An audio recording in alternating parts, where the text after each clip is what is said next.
కిసాన్ సమ్మాన్ నిధి కింద రైతులకు కేంద్రం పెట్టుబడి సాయం చేస్తుందని ఎంపీ పురంధేశ్వర్ తెలిపారు. రాష్ట్ర ప్రభుత్వం ఇచ్చిన జాబితా ప్రకారం 3 విడతలుగా 6,000 ఇస్తున్నట్లు చెప్పారు. రాజమహేంద్రవరంలో నిర్వహించిన మీడియా సమావేశంలో ఆమె మాట్లాడారు. వ్యాప్తంగా కూడా వారు సభ్యులై ఉన్నారు. అయితే వారందరినీ కేవలం సెల్ఫ్ హెల్ప్ గ్రూప్స్కి పరిమితం చేస్తూ, అంటే ఇంతకుముందు 2 లక్షల రూపాయలు వారికి లోన్ ఇస్తే ఒక గ్రూప్కి ఒక్కొక్క మహిళ 10 మంది ఉన్నట్లయితే 20,000 రూపాయలు ఒక్కొక్క మహిళకు వచ్చేది. కానీ ఇవాళ నరేంద్ర మోడీ గారు కేవలం మహిళల్ని సెల్ఫ్ హెల్ప్ గ్రూప్కి పరిమితం చేస్తూ 20,000 రూపాయలు ఇచ్చి వారిని ఏదో సంతోషపరచాలి అన్నట్టు కాకుండా వారిని చిన్న చిన్న పారిశ్రామికవేత్తలుగా, కాటేజ్ ఇండస్ట్రీస్ చేసుకునే విధంగా వారిని ప్రోత్సహించాలి అనేటువంటి ఆలోచనతో లఖ్పతి దీదీ అనేటువంటి కార్యక్రమంతో వారు ముందుకు వచ్చి ప్రతి గ్రూప్కి కూడా ఇవాళ ఇంతకుముందు ఇచ్చేటువంటి 2 లక్షలు ఇవాళ 20 లక్షలు చేశారు. అంటే ఒక్కొక్క మహిళకి ఇవాళ 2 లక్షల రూపాయలు వారికి వచ్చేటువంటి అవకాశం ఉంది. ఈ 2 లక్షల రూపాయలు మహిళ ఎక్కడన్నా ఇన్వెస్ట్ చేసుకుని లేదంటే చిన్న చిన్న కుటీర పరిశ్రమలు, పచ్చళ్ళు చేయటం, అప్పడాలు ఇటువంటివి చేసుకుంటూ వారి కుటుంబాన్ని వారు పోషించుకునే విధంగా. ఇది మాత్రమే కాకుండా వారిని ఇప్పుడు డ్రోన్ దీదీలుగా కూడా వారికి ట్రైనింగ్ ఇస్తున్నారు. వ్యవసాయంలో కూడా ఈ శక్తిని ఉపయోగించుకోవాలని చెప్పి డ్రోన్ నడపడం వారికి నేర్పిస్తూ పిచికారీ, మనం ఏదైతే పురుగుల మందు, ఎరువులు మనం పిచికారీ చేస్తూ ఉంటామో వాటిని నానో రూపంలో తీసుకుని వచ్చి ఈ డ్రోన్ల మాధ్యమంగా డ్రోన్ దీదీల యొక్క సహకారంతో ఇది పిచికారీ చేసుకునేటువంటి వ్యవస్థను కూడా ఇవాళ కేంద్ర ప్రభుత్వం చేపట్టింది. 2,500 కోట్ల రూపాయలని ఇవాళ కమ్యూనిటీ ఇన్వెస్ట్మెంట్ ఫండ్ కింద దానికి కావాల్సినటువంటి మూలధనంగా ఇవాళ కేంద్ర ప్రభుత్వం దీన్ని పెట్టడం జరిగింది. ఈ కమ్యూనిటీ ఇన్వెస్ట్మెంట్ ఫండ్ ఏమిటంటే ఇది కూడా నేషనల్ రూరల్ హెల్త్ మిషన్ మాధ్యమంగానే జరుగుతుంది. కాకపోతే ఈ దీదీలు, ఈ సెల్ఫ్ హెల్ప్ గ్రూప్స్ ఎక్కడైతే ఉంటారో వారికి కావాల్సినటువంటి సదుపాయాలు, వారు నివసించేటువంటి కమ్యూనిటీలో కావాల్సినటువంటి సదుపాయాలు, వాటన్నిటి మీద కూడా దృష్టి పెడుతూ దీన్ని వెచ్చించేటువంటి ఒక అవకాశం ఉంటుంది. అదేవిధంగా 5,000 కోట్ల రూపాయలు ఇవాళ బ్యాంక్ లోన్స్ రిలీజ్ చేయడం జరిగింది. ఈ దగ్గర 25 లక్షలు సభ్యులకి, అంటే 2,35,000 సెల్ఫ్ హెల్ప్ గ్రూప్స్కి ఇవాళ రిలీజ్ చేసినటువంటి ఈ ధనం ఉపయోగపడుతుంది అని చెప్పి మీ అందరికీ కూడా నేను తెలియజేస్తున్నాను. అయితే ఇంత చెప్పారు కదా, మరి మన రాష్ట్రానికి ఏమిటి అని చెప్పి మీరు ప్రశ్నించవచ్చు. ఇవాళ మీరు చూసినట్లయితే కేంద్రంలో నరేంద్ర మోడీ గారు, అదేవిధంగా రాష్ట్రంలో చంద్రబాబు గారు, అక్కడ పిఎంగా ఇక్కడ సీఎంగా బాధ్యతలు చేపట్టిన తర్వాత పోలవరం ఏదైతే అపరిష్కృతంగా మనకి మిగిలిపోయిందో, గత ప్రభుత్వం ఏ విధంగా దీని మీద అసలు దృష్టి పెట్టకుండా వదిలివేశారో మనందరికీ తెలియనటువంటి విషయం కాదు. రివర్స్ టెండరింగ్ అన్నారు, కానీ మనం గమనించినటువంటి విషయం అసలు పోలవరమే రివర్స్లోకి పోతుంది అనేటువంటి విషయం మనం గమనించలేదు. కనుక ఇవాళ పోలవరానికి కేంద్ర ప్రభుత్వం 12,500 కోట్ల రూపాయలని కేటాయించడం జరిగింది. ఇది పోలవరం వరకు.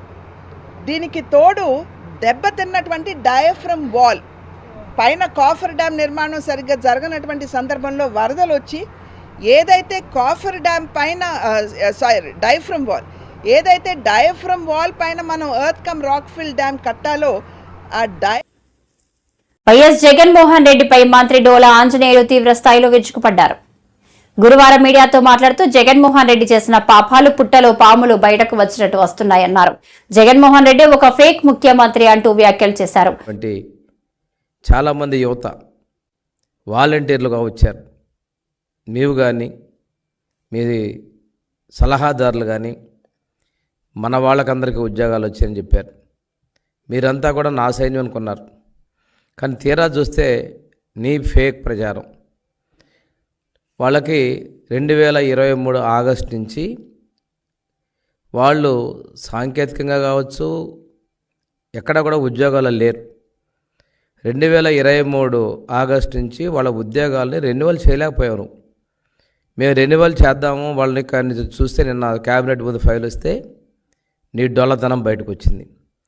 ఫేక్ ముఖ్యమంత్రి, ఫేక్ ప్రచారాలు, ఫేక్ ఆరంభాలకి, ఫేక్ పరిపాలనకి ఇది ప్రత్యక్ష సాక్ష్యం.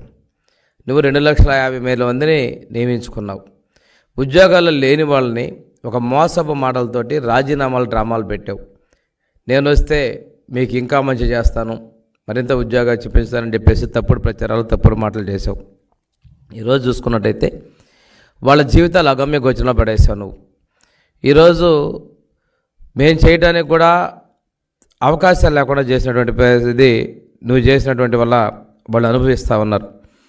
ఇక్కడ ఇంకొక విషయం చూసుకున్నట్టయితే సలహాదారుల పదవులు ముగిసే లోపే వాళ్ళని ఇమీడియట్గా వాళ్ళ రెన్యువల్ చేసిన వ్యక్తి నువ్వు. నీ తప్పుడు సలహాలు ఇచ్చే వ్యక్తులకి నీ ఆశ్రిత పక్షపాతం చూయించుకున్నావు. కానీ నువ్వు వాళ్ళు స్వచ్ఛందంగా చేస్తున్నటువంటి సహాయకులుగా ఉన్నారు, వాలంటీర్లు అన్నావు. వాళ్ళ జీవితాలతో ఇన్ని లక్షల మంది జీవితాలతో చెలగమాట నీకు సిగ్గు అనిపించలేదు. కానీ ప్రజలు నీకు బుద్ధి చెప్పారనే విషయాన్ని నువ్వు ఇక్కడ గమనించుకోవాలి. ఇంకొక విషయం చేసుకుంటే ఆ సలహాదారులు కూడా ఎలాంటి వాళ్ళని నియమించావు? కన్నాలు వేసే వాళ్ళని నియమించావు. కానీ మేము ఇచ్చాం సలహాలు ఇచ్చే కన్నయ్యని ఇరిగేషన్ గేట్ల నిర్మాణానికి ఇచ్చాం. దాని ఫలితం ఏంటంటే తుంగభద్ర గేటు కొట్టుకుపోతున్న సమయంలో, వరద ఉన్న సమయంలోనే గేట్లు కాపాడి, అది జాతీయ ప్రాజెక్ట్ అయినా ఉమ్మడి ప్రాజెక్ట్ అయినా కాపాడి మనం నీళ్లు నిలబెట్టుకోగలిగినటువంటి మా ప్రభుత్వం చిత్తశుద్ధి. మరి నీ టైంలో అన్నమయ్య డ్యాం కొట్టకపోతే వదిలేసేసావు. అదేవిధంగా గుళ్ళకొమ్మ గేట్లు కొట్టకపోతే మా పెట్టలేదు. అటువంటి అసమర్థుడు నువ్వు. వీటి పెట్టడానికి డబ్బులు లేవు, కానీ నీ సాక్షి పత్రిక మాత్రం డబ్బులు చెల్లించుకున్నావు. ఇందులో ప్రజాధనాన్ని ఎంత దుర్వినియోగం చేసాం అర్థమవుతోంది. ఈ వాలంటీర్లకి, సచివాలయ ఉద్యోగస్తుల కోసం సంవత్సరానికి 102.6 కోట్ల రూపాయలు, 2 సంవత్సరాల కంటే 205 కోట్ల రూపాయలు సాక్షి పత్రిక కొనుగోలు చేయడం కోసం నీవు ఉపయోగించావంటే ఎంత అక్రమదాన్ని. ఈ సాక్షి పత్రిక మళ్ళీ నీ కంపెనీయే, మీ సత్యమణి డైరెక్టర్గా ఉన్నటువంటి ఈ కంపెనీకి డబ్బు మళ్ళీ ఇచ్చుకున్నావు. ఇంతేకాకుండా పత్రికా ప్రకటనలు ప్రభుత్వాన్ని చేసుకోవడం తాను ప్రభుత్వ పథకాలను ప్రమాణం చేసుకోకుండా మా ప్రభుత్వాన్ని, మా పార్టీని నిందలు వేసే విధంగా చేసుకుంటూ దానికి ఉపయోగించావు. 440 కోట్లు మీ పత్రిక ఇచ్చుకుంటే మిగిలిన పత్రికలు అన్నీ కలిపి 400 కోట్లు ఇచ్చావు. అంటే ఇక్కడ ఎంత పక్షపాత ధోరణి. సాక్షి పత్రికకి చాలా మీడియాకి నువ్వు ఇచ్చింది వాలంటీర్ల ద్వారా కావచ్చు, ప్రకటనల ద్వారా కావచ్చు, సుమారుగా 650 కోట్ల రూపాయలు ప్రజాధనాన్ని దుర్వినియోగం చేసింది వాస్తవం కాదని అడుగుతా ఉన్నా.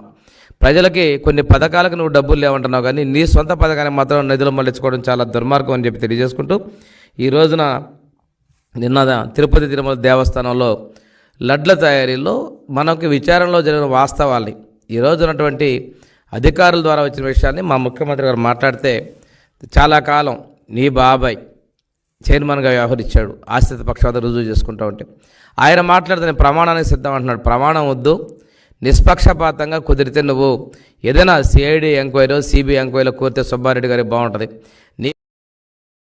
100 రోజుల పాలన 1000 అడుగుల ముందుకు, ఇది మంచి ప్రభుత్వం కార్యక్రమం ద్వారా కూటమి ప్రభుత్వం చేపట్టబోయే కార్యక్రమాలు ఇంటింటా వివరించాలి. ఈ నెల 20 నుండి 26 వరకు కూటమి ప్రజాప్రతినిధులు ప్రజల్లోకి ఉండాలి. తిరుమల లడ్డు కూడా నాసి రకం. నాకైతే ఆశ్చర్యం వేస్తుంది. ఎన్ని కంప్లైంట్ చేసినా కడాన వెంకటేశ్వర స్వామి పవిత్రతను దెబ్బతీశారు. ఎన్నోసార్లు చెప్పాం. అక్కడ ఎంత దుర్మార్గంగా ప్రయత్నం చేశారంటే అంత దుర్మార్గంగా ప్రవర్తించారు. కడాన అన్న దానంలో క్వాలిటీ ఆఫ్ ఫుడ్ లేకుండా చేశారు. దేవుని దగ్గర పెట్టే ప్రసాదం అపవిత్రం చేసే విధంగా ఓసారి బాధేస్తుంది. నాసి రకమైన ఇంగ్రీడియంట్సే కాకుండా ఎనిమల్ ఫ్యాట్ కూడా వాడారని, ఏది గీకు బదులు. ఈరోజు స్వచ్ఛమైన గీ తెమన్నాం, ప్రక్షాళన చేయమన్నాం. నాణ్యత పెరిగింది, ఇంకా కూడా నాణ్యత పెంచుతాం. అల్టిమేట్గా వెంకటేశ్వర స్వామి మన రాష్ట్రంలో ఉండడం మనందరి అదృష్టం. విశాఖపట్నం స్టీల్ ప్లాంట్ కూడా అనవసరంగా దీన్ని ఒక ఇష్యూ చేయడానికి ప్రయత్నం చేస్తున్నారు. వీళ్ళ జీవితంలో ఎప్పుడూ ఈ స్టీల్ ప్లాంట్ గురించి మాట్లాడలేదు.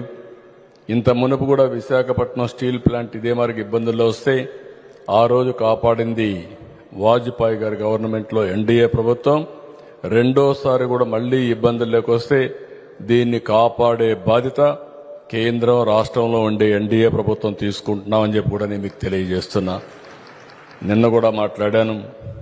అంత మునుపు కూడా ఒక మీటింగ్ పెట్టుకున్నాం. మొన్నే ఒక 500 కోట్లు రిలీజ్ చేశారు. ఆ డబ్బులతో ఇప్పుడంతా వర్క్ స్టార్ట్ చేశారు.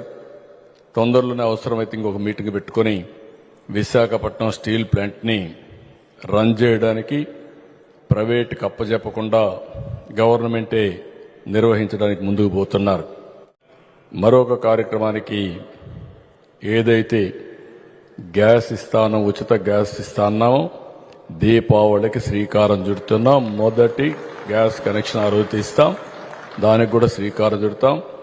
మిగిలిన మనం చెప్పినట్టు సంక్షేమ కార్యక్రమాలన్నీ కూడా 1 by 1 చేసుకుంటూ ఇంకో పక్క అభివృద్ధి కార్యక్రమాలను కూడా స్ట్రీమ్ లైన్ చేసి ఘాట్లో పెట్టే పరిస్థితి వస్తుంది. ఇవన్నీ చేస్తాం.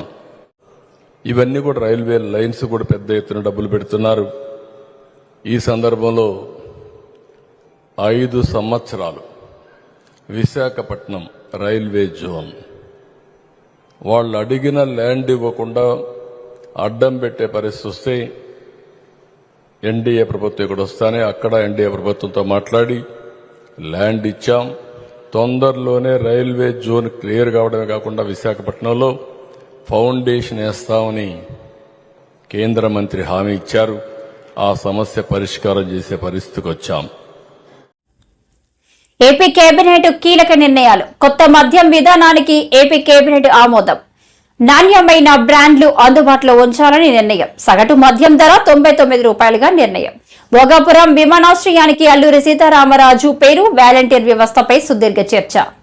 జీవో నెంబర్ 6 and 7 సచివాలయ ఉద్యోగస్తులకి వాలంటీర్లకి ప్రతి నెల 200 రూపాయల ఆర్థిక సహాయం చేయబడింది. దేనికోసమంటే న్యూస్ పేపర్ కొనుక్కోవడం కోసం. న్యూస్ పేపర్ కొనుక్కోవడం కోసం 200 రూపాయలు ప్రతి ఒక్కరికి కూడా ఆర్థిక సాయం చేయడం జరిగింది. ఆ జీవోని ఈరోజు విత్డ్రా చేసుకోవడం కూడా జరిగిందని చెప్పేసి మనం చేస్తాం. ఎందుకంటే సోషల్ మీడియా ద్వారా ఏ వార్తకైనా సరే యాక్సెస్ ప్రతి ఒక్కరికి కూడా ఉంటుంది. ప్రత్యేకంగా వీళ్ళంతా ఉద్యోగస్తులు కాబట్టి అది పెద్ద సమస్య కాదు. సోషల్ మీడియాలో అన్ని పేపర్లు అందుబాటులో ఉంటున్నాయి, అన్ని వార్తలు అందుబాటులో ఉంటున్నాయి. అంతేకాకుండా ఇక్కడ సంవత్సరానికి 102 కోట్ల రూపాయలు ఖర్చు చేయడం జరిగింది. ఈ 102 కోట్ల ద్వారా మాకున్న సమాచారం ఏంటంటే కేవలం ఒకే ఒక పత్రికని కొనడం జరిగిందని చెప్పేసి చెప్తా ఉన్నారు.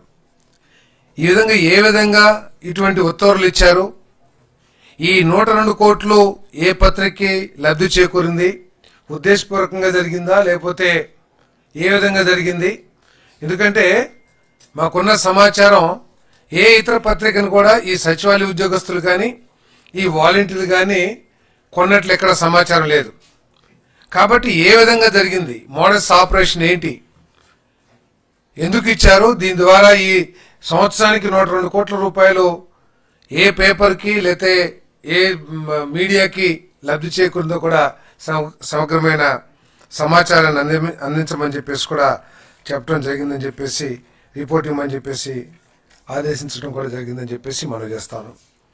భరోసా కల్పించడం కోసం 5,000 కోట్లు అందుబాటులో ఉంచే కార్యక్రమాన్ని ఈ ప్రభుత్వం ఈరోజు మంత్రిమండలి ఆమోదించిందని చెప్పేసి మనం చేస్తా ఉన్నాను. దీని ద్వారా సూక్ష్మ చిన్న తరహా పరిశ్రమల్ని అభివృద్ధి చేయటం కానివ్వండి, వాళ్ళు ఎదుర్కొంటున్న అనేక క్రెడిట్కి సంబంధించిన సమస్యలకి పరిష్కారం లభిస్తుందని చెప్పేసి కూడా మనం చేస్తా ఉన్నాను. దీని ద్వారా ఈ రాష్ట్రంలో యువ పారిశ్రామికవేత్తలకి మంచి భవిష్యత్తు కల్పించాలనేది ఈ ప్రభుత్వం యొక్క లక్ష్యం అని చెప్పేసి మనం చేస్తాను. అదేవిధంగా కేంద్ర ప్రభుత్వం ఇస్తున్న అనేక పారిశ్రామిక అభివృద్ధికి ఇస్తున్న అనేక ఆర్థికపరమైన సహకారాలు ఏదైతే స్కీమ్స్ ఏదైతే ఉన్నాయో ఆ స్కీమ్స్ని అనుసంధానించుకుంటూ ఈ రాష్ట్రంలో పారిశ్రామిక అభివృద్ధి జరిగే విధంగా సహకరిస్తూ ఆ పారిశ్రామిక అభివృద్ధి ద్వారా ఈ ఉద్యోగాల కల్పన లక్ష్యం ఏదైతే ఉందో అది సాధించాలనేది ఈ ప్రభుత్వం యొక్క ఉద్దేశం అని చెప్పేసి కూడా నేను మనవి చేస్తా ఉన్నాను.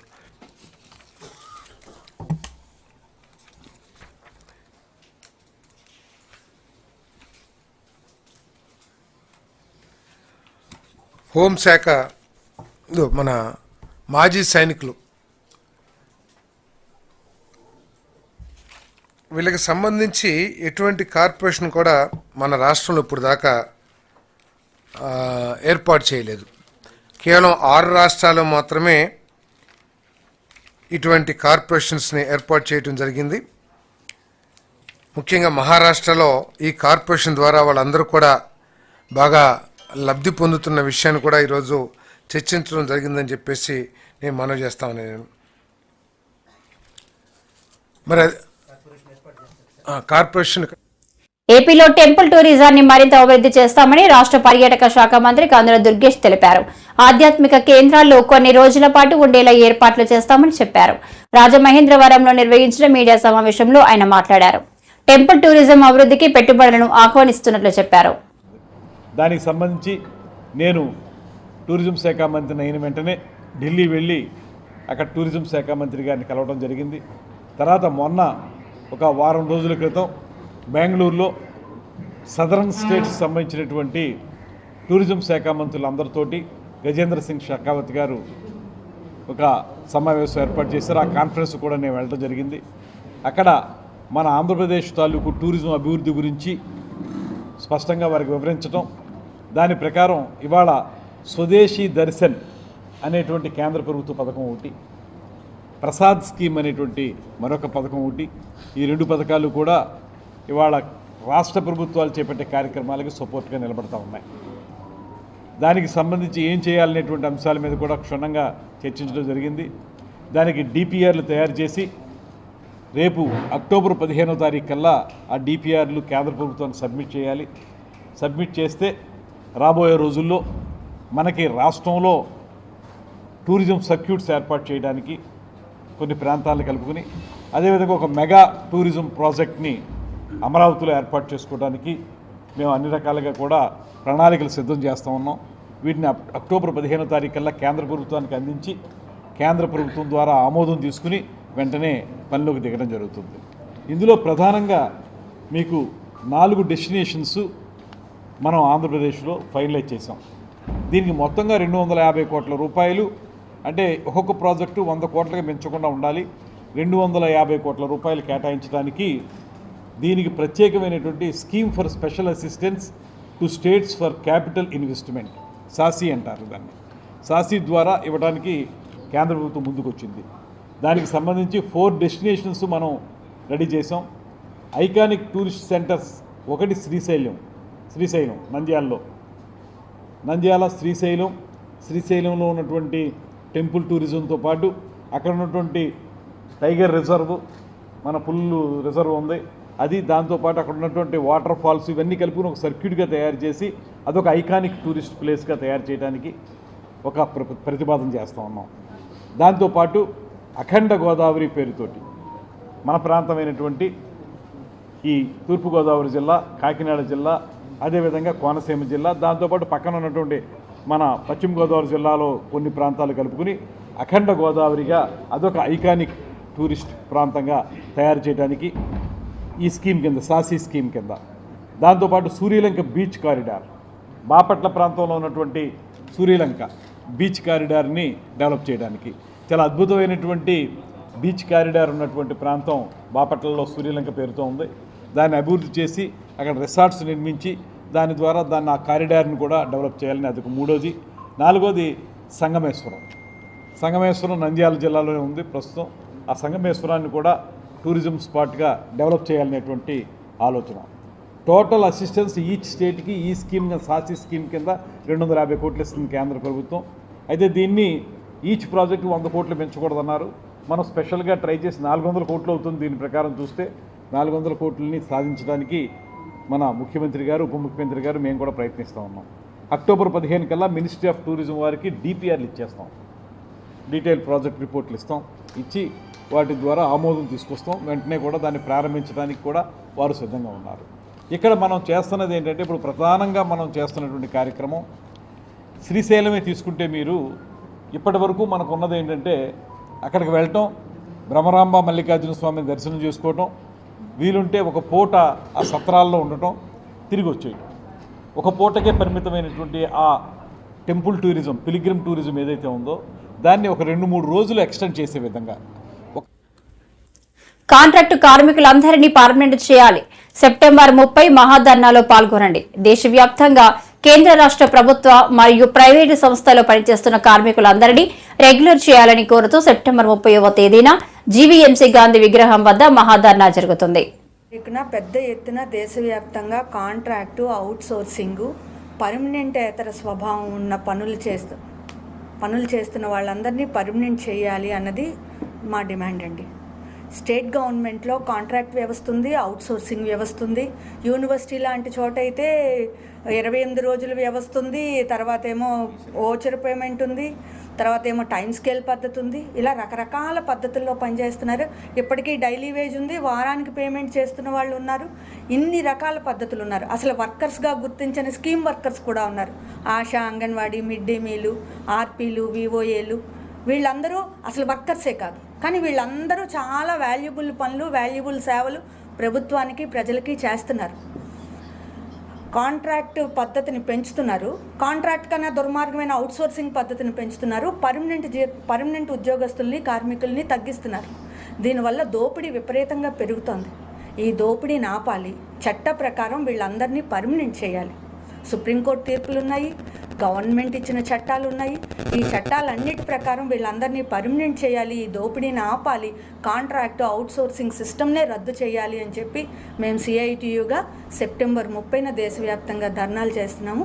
ఈ ధర్నాల్లో ప్రతి కాంట్రాక్టు ఉద్యోగి, కార్మికుడు, అవుట్సోర్సింగ్ ఉద్యోగి, కార్మికుడు పాల్గొనాలని చెప్పి విజ్ఞప్తి చేస్తున్నాం. ఈ కనీస వేతనం 26,000 రూపాయలు నిర్ణయించాలి అని అన్నామనంటే దాని ప్రాతిపదిక ఏమిటంటే కనీస వేతన చట్టం 1948 ప్రకారం అప్పుడున్నటువంటి ధరల ప్రకారంగా ఒక కుటుంబం బతకడానికి ఎంత ఖర్చు అవుతుందన్న దాని మీద అది ప్రాతిపదిక. ఆ ప్రాతిపదిక మీద ఈ రోజున ప్రతి ఏ కుటుంబాన్ని బతకాలంటే 25,000 రూపాయలు, 26,000 రూపాయల మధ్యలో ఉంటుంది. అందువల్ల దాన్ని ఆ రకంగా నిర్ణయించడం జరిగింది. అంతేకాకుండా contract labour abolition and regulation act 1971 ప్రకారంగా